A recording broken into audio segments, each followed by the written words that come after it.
Okay, இப்ப start பண்ணுவோம் நம்ம. இப்ப நம்ம பார்க்க போறது ஜியோமெட்ரி. அதாவது கிரேட் 11க்கு வந்துட்டு எக்ஸாம்ல கஷ்டமான ஒரு பகுதி என்ன சொன்னா ஜியோமெட்ரின்னு சொல்லி நிறைய பேர் சொல்றாங்க. ஜியோமெட்ரி என்னை பொறுத்த வரைக்கும் உண்மையா ஒரு லேசான ஒரு பகுதி. சரிதானே? இப்ப நான் ஒரு ரெண்டமா கேள்விகளை விளங்கப்படுத்துகிறேன். உங்களுக்கு எந்த அளவுக்கு ஈஸியா இருக்குன்னு சொல்லி தெரியா. நான் விளங்கப்படுத்துறது உங்களுக்கு விளங்கம் என்று சொன்னா ஆஹ் இன்ஷா அல்லாஹ் கண்டினியூ பண்ணலாம். சரிதானே? இப்ப முதலாவது கேள்வி பார்ப்போம். எக்ஸ் பாகிட பெருமானத்தை காண்க. இதுல ஆஹ் ஒரு படம் மட்டும் தந்திருக்கு. இதுல எக்ஸ் பாகை இந்த இருக்கு. இந்த எக்ஸ் பாகையிட பெருமானத்தை கேட்டா எப்படி நம்ம காண்ற? முதலாவது நமக்கு தெரியும் ஒரு நேர்கோட்டுற கோணத்துல நேர்கோடுன்னு சொன்னா அந்த நேர்கோட்டுற கோணத்துல கூட்டுத்தொகை எப்படி இருக்கும்? 180 பாகையா இருக்கு. 180 பாகையா இருக்கு.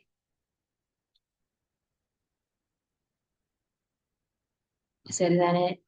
இப்ப 180 பாகைன்னு சொன்னா 114 பாகை ஏசிடிங்கிற கோணம் 114 பாகை. இப்ப நமக்கு தெரிய வர கோணம் என்னது? ஏசிபி நமக்கு தெரியாது. இப்ப ஏசிபியை நம்ம என்ன செய்யணும்? கண்டுபிடிக்கணும். இப்ப ஏசிபியை கண்டுபிடிச்ச எக்ஸ ஈஸியா கண்டுபிடிச்சிடலாம். இப்ப முதலாவது நம்ம என்ன செய்வோம்? ஏசிபியை கண்டுபிடிப்போம்.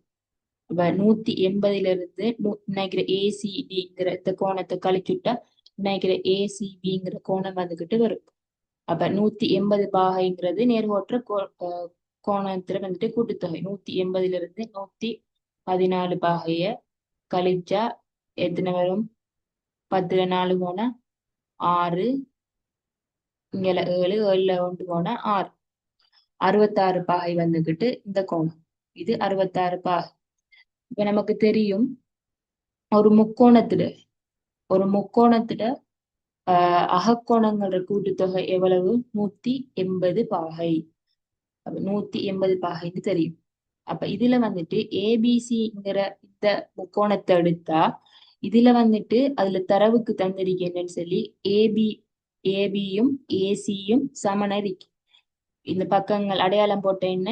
இது சமன்னு சொல்லி அர்த்தம். அப்ப ஏபியும் ஏசியும் சமன் என்று சொன்னா சமனான பக்கங்களுக்கு எதிரே உள்ள கோணங்களோட கூட்டுத்தொகை சமன். நீங்க படிச்சிருப்பீங்க.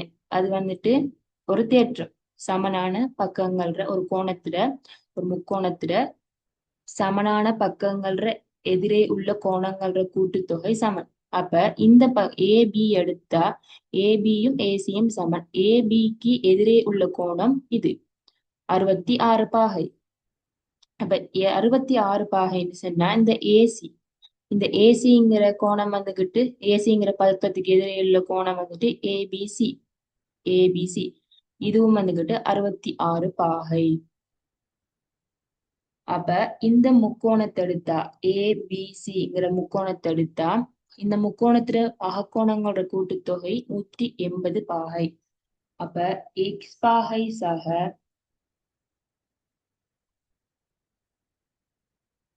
இந்த ரெண்டு கோணங்கள் 66 தர 2 சொல்லி போடலாமா? போடலாம். அப்ப 66 தர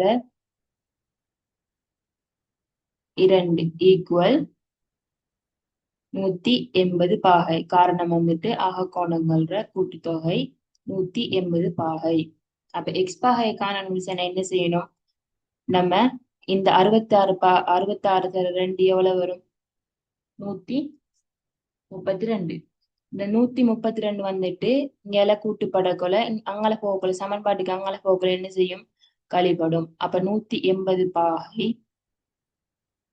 மைனஸ் 66 2ஆல பெருக்கினா எவ்வளவு? 132. அதே 132 தான் சமன்பாட்டுக்கு அங்கால போகக்குள்ள கழிப்படும். அப்ப 132 132.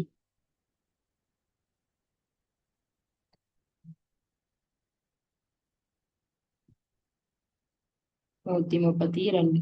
அப்ப எக்ஸ் பாகையை காணக்குள்ள என்ன செய்யணும்? 180 இருந்து 132 கழிச்சா எவ்வளவு வரும்? 10ல 2 போனா 8, 7ல 3 போனா 4. அப்ப எக்ஸ் பாகை சமன் 48 பாகை. அப்ப இதுக்கு ஆன்சர் என்ன? 48 பாகை.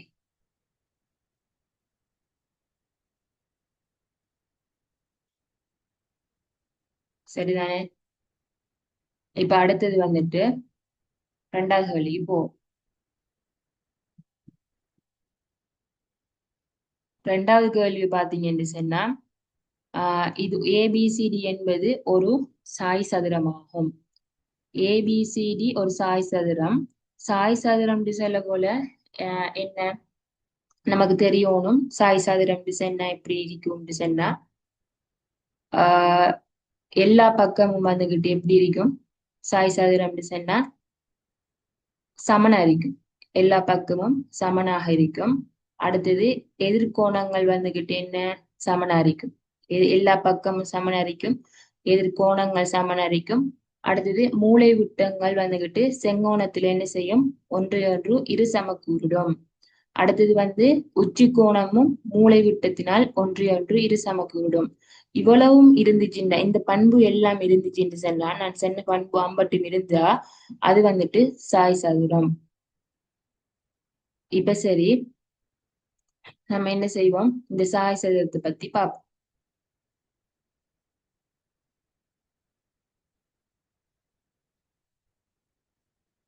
ஏபிசிடி என்பது ஒரு சாய் சதுரமாகும்.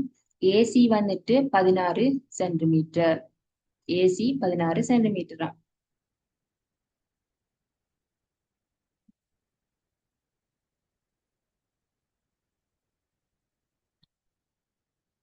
ஏசி இதான் ஏசி. இது வந்துகிட்டு 16 சென்டிமீட்டராம். அடுத்தது வந்து பிடி. பிடிங்கிறது வந்துகிட்டு இது வந்து 12 சென்டிமீட்டர். அப்ப எனின் சாய் சதுரத்தின் பக்கம் ஒன்று நீளது. பக்கம் ஒன்று நீளம் சொன்ன என்ன? ஏடி அல்லது டிசி அல்லது பிசி அல்லது ஏபி. இது எல்லாம் வந்துகிட்டு ஒரு சாய் சதுரம். ஏபிசிடி சாய் சதுரம் செல்ல போல எல்லா பக்கமும் சமனரிக்கும். எல்லா பக்கமும் சமனரிக்கும். அடுத்தது வந்து எதிர்கோணங்கள் சமனரிக்கும். அடுத்தது மூலை விட்டங்கள். மூலை விட்டம் சொன்னா என்ன? மூலை விட்டம் சொன்னா இதுதான் ஏசி பிடி. இதுதான் மூலை விட்டம். மூலை விட்டம் என்னையாம்? மூலை விட்டங்கள் செங்கோணத்தில் ஒன்றை ஒன்று. செங்கோணத்துல இரு சமக்கூறிடும். அப்ப இந்த மூலை விட்டம் பிடி எடுத்துக்கொண்டா இது வந்து இந்த செங்கோணத்துல இரு சமக்கூறிடும். இதுதான் செங்கோணம். இரு சமக்கூறுடன் என்ன? இந்த பக்கமும் இந்த பக்கமும் பிடி எடுத்துக்கொண்ட பிடி மூலை விட்டத்தை எடுத்துக்கொண்டா இந்த பக்கமும் சமனரிக்கும். அடுத்தது ஏசி.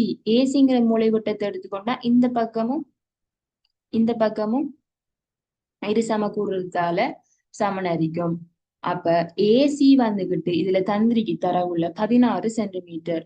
ஏசி 16 சென்டிமீட்டர் சொன்னா அப்ப இந்த பக்கமும் சமன் தானே. அப்ப ஏசி 16 இந்த பக்கம் எவ்வளவு இருக்கும்? ரெண்டா பிரிச்சா 8 சென்டிமீட்டரா இருக்கும். இதுவும் வந்துகிட்டு 8 சென்டிமீட்டரா இருக்கும். அடுத்தது வந்து ஆஹ் இந்த பக்கம் பிடிங்கிற மூலை விட்டத்தை எடுத்துக்கொண்டா அது தரவுல சந்திரிக்கு 12 சென்டிமீட்டர். அப்ப 12 சென்டிமீட்டர் சொன்னா இந்த இந்த பக்கம் வந்துகிட்டு எவ்வளவு வரைக்கும்? 12 சொன்னா இது இரு சமக்கூடுறதால இந்த பக்கம் இங்க இருந்து இவ்வளவு வரைக்கும் வந்துகிட்டு எவ்வளவு வரைக்கும்? 6 சென்டிமீட்டரா இருக்கு. இதுவும் வந்துட்டு எவ்வளவு வரைக்கும்? 6 சென்டிமீட்டரா இருக்கு. இப்ப ஒரு பக்கம் ஒன்ற நீளத்தை தான் நம்ம காணும். ஒரு பக்கத்துல நீளத்தை கண்டா வந்துட்டு எல்லா பக்கமும் வந்துட்டு சமந்தானே. ஒரு சாய் சதுரம் சொன்னா அது பண்பு என்னன்னு சொன்னா ஒரு சாய் சதுரம் சொன்னாலும் நம்ம மைண்டுக்கு வரணும். என்னன்னு சொன்னா எல்லா பக்கமும் சமன்னு சொல்லி மைண்டுக்கு வரணும். அப்ப இது 6. ஏதாவது ஒரு இப்ப இதுல வந்துகிட்டு 4 மூலை விட்டத்தால பிரிச்சதால இதுல 4 முக்கோணம் வந்துகிட்டு இருக்கு. அந்த 4 முக்கோணம் நல்லா கவனிங்க. செங்கோணம் அதை நம்ம இருசமகூறுட்டத்தால வந்துகிட்டு அதுல பண்பு என்ன? மூலை விட்டத்தால வந்துட்டு இருசமகூடும். அதாவது செங்கோணமா இருக்கும். இப்ப செங்கோணத்தால இருசமகூறத்தால வந்துகிட்டு இது ஒரு முக்கோணத்தை எடுத்துக்கொண்டா இது ஒரு செங்கோண முக்கோணியா இருக்கு. இப்ப செங்கோண முக்கோணின்னு சொல்லப்போ உங்களுக்கு பைத்தகரஸ்ட ஞாபகம் வரும். பைத்தகரஸ்ட ஞாபகம் வந்தா இப்படி செம்பக்கம் செம்பக்கம் இது இது இந்த முக்கோணத்தை எடுத்துக்கொண்டோம்னு சொன்னா நான் இதை எடுத்துக்கொண்டா இது செங்கோணம் என்று சொன்னா இது 8 இது 6. இந்த செங்கோணத்துக்கு எதிரே உள்ள இந்த செம்பக்கம் இந்த ஏடி இங்கிற செம்பக்கம் ஏடி வர்க்கம்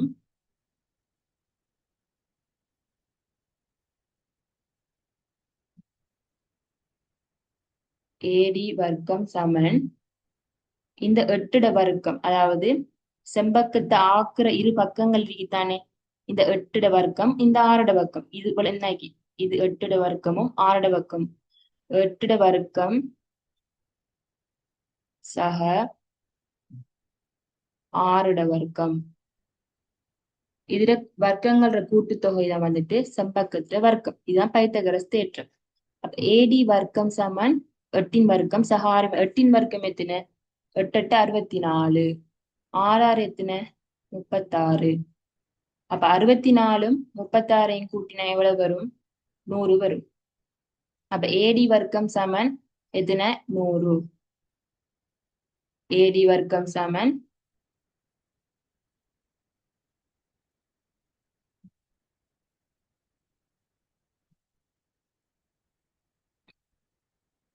100. அப்ப ஏடிட இது என்ன? வர்க்கமூலம் 100. வர்க்கமூலம் 100 சொன்னா வர்க்கமூலம் 100. வர்க்கமூலம் 100 சொன்னா ஏடி என்ன? ஏடி வந்துட்டு 10.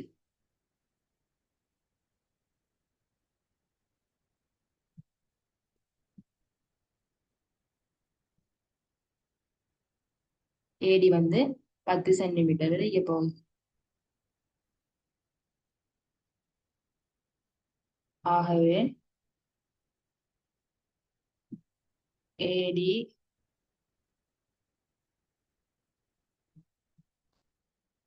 Equal 10 centimetre.